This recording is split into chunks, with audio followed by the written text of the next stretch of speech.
So we'll just close our eyes.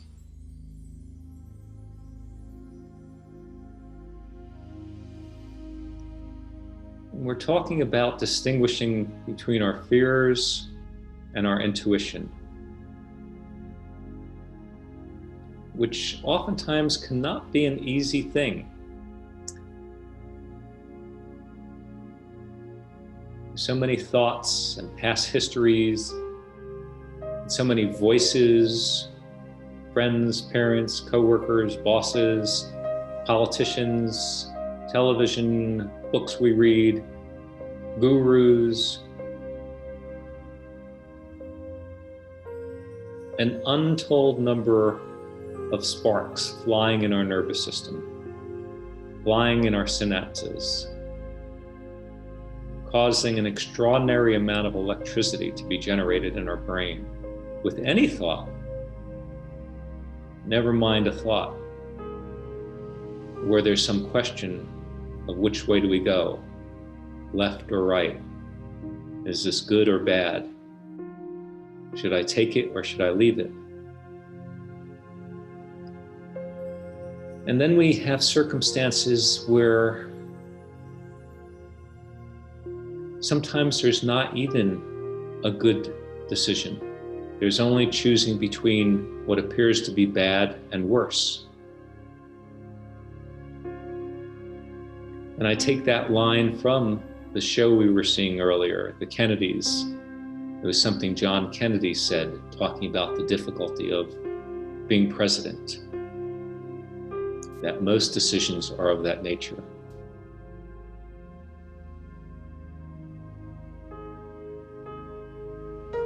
So how do we let go of our fears? How do we get that clear signal from all the noise?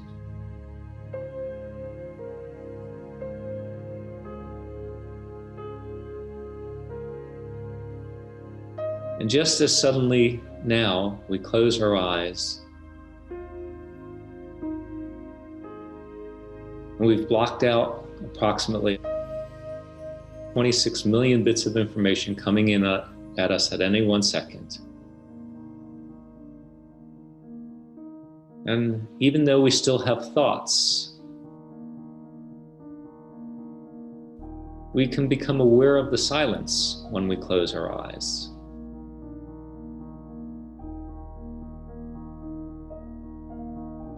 And then on top of that, if we just take in a nice, slow, deep breath, let's do it. Slow breath in, and even slower breath out.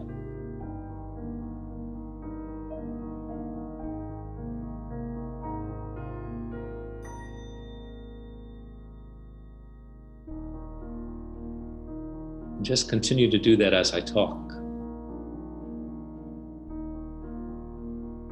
So whether or not we have the time to go into the silence on our own, if this is something coming up where we have this critical decision to make, this critical talk with someone, and we're trying to distinguish between our fears versus our intuition, breathing in is the most basic of all mantras. A mantra being a mechanism used in meditation to return to quiet.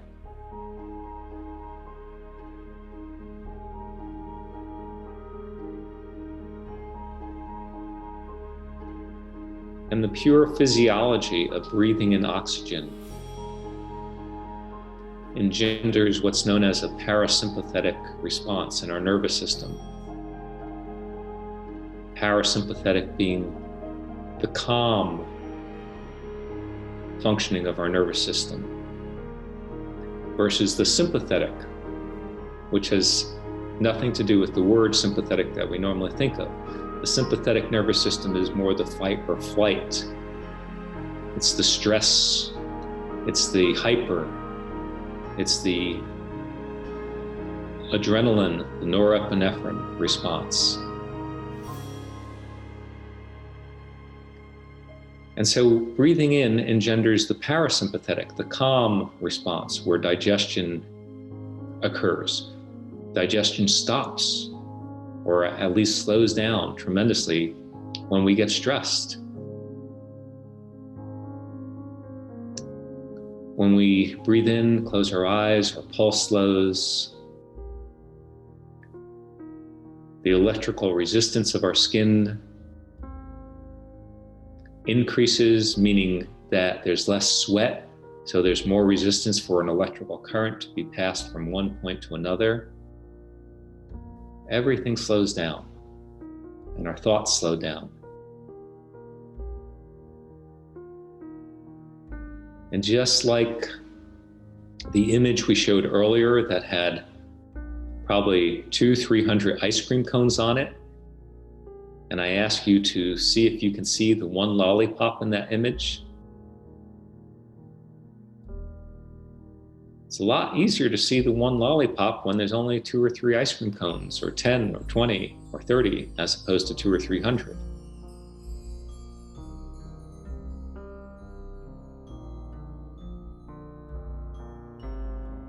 And likewise, when we can slow down all the input occurring in our nervous system, the extraordinary amount of electricity being generated through our vision, through that sympathetic or that fight or flight response, which just increases all the nervous system activity.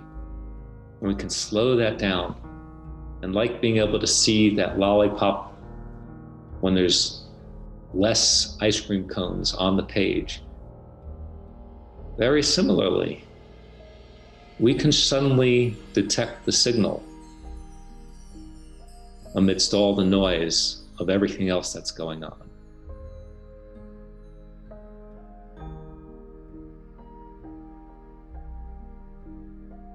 So on the most basic level, we close our eyes when we're not with somebody, doing that on our own. But even if we are with somebody, we can go into a quiet state similarly through the phase 1 exercises of breathing, not deeply, but just being conscious of our breath, not talking, or at least talking much, much less than we normally would, just listening, hearing what they have to say, and allow them to sharpen the signal of what our intuition is trying to tell us, overcome our fears. So breathing, then we count. Our counting is also like a mantra. It keeps us focused on our breathing. And we can do that while we're listening to somebody, to be more patient, to not be tempted to just jump in and override them, which is typically the way people who are speaking their truth do it. Just that single-phased, telling them the way it is approach. Instead, we insert all of these phases, these increments, which are so natural, which may just last a few seconds or a few minutes. But again, we're aligning ourselves with the universe when we do this.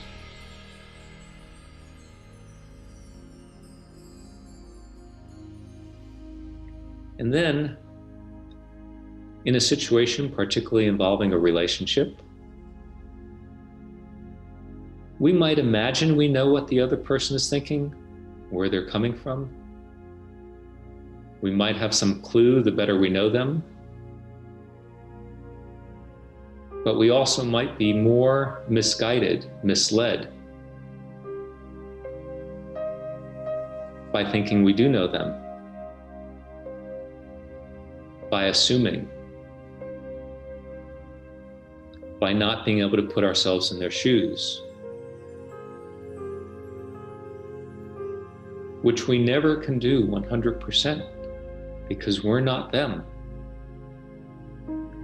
The configuration of those 100 billion neurons and those infinite number of connections each of those neurons can make to other neurons, to past history, to their perspective, which basically is colored by their religion, by their political affiliation, by their educational level, by what they studied, by what their parents told them, by the traumas they went through as a kid, by the happy things they went through as a kid and throughout their life. Every single event, every single thought we have, to be a thought at some point passed through the synapses, passed through those 100 billion neurons. And many of them have lodged in as memories, most of them subconscious memories. So there's literally no way in the world, however good we think we are at mind reading, however much intuition we have, we really don't know what's going on with the other person. So we quiet down and we listen. And phase 4, asking questions of grace, particularly exploratory questions, trying to flesh out how they feel, where they're at on this particular issue of concern, whether it's a negotiation, whether it's something that has us upset, whether it's something where they may be upset with us. So rather than mirroring back whatever upset we have with them, or them mirroring back whatever upsetness we have, vice versa, them with us, us with them, we ask questions, honest questions, not like an attorney grilling a witness, but open-ended, curious, looking to know questions. And when we ask questions, we learn their truth. They speak to us where they're at.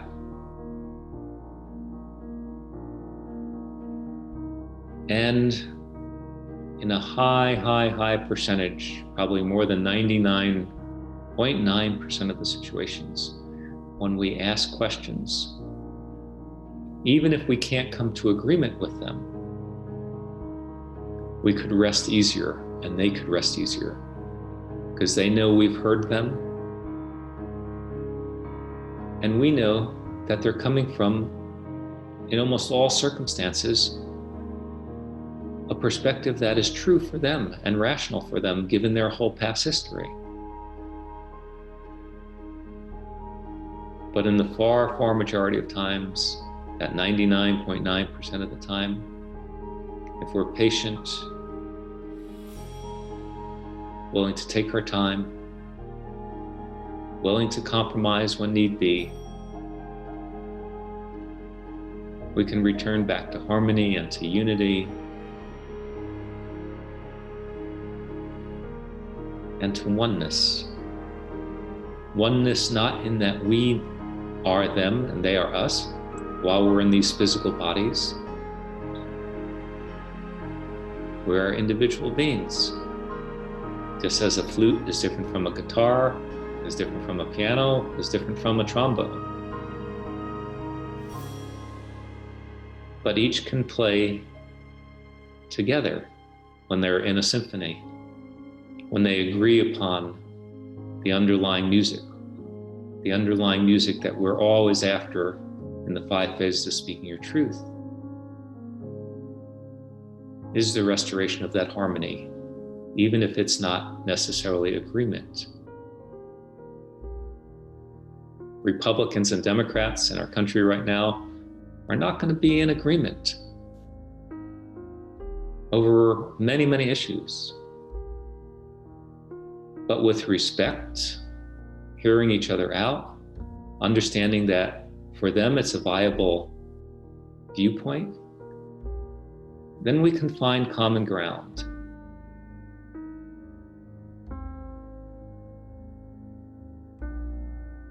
And who would want everybody to be exactly like us anyway? That'd be quite boring. And just breathe that in. And even slower breath out.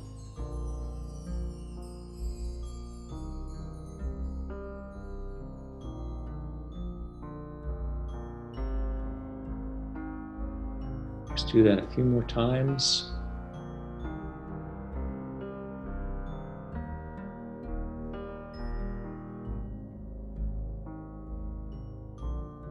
Give yourself a few more seconds, and when you're ready, just slowly, slowly, slowly, slowly open your eyes.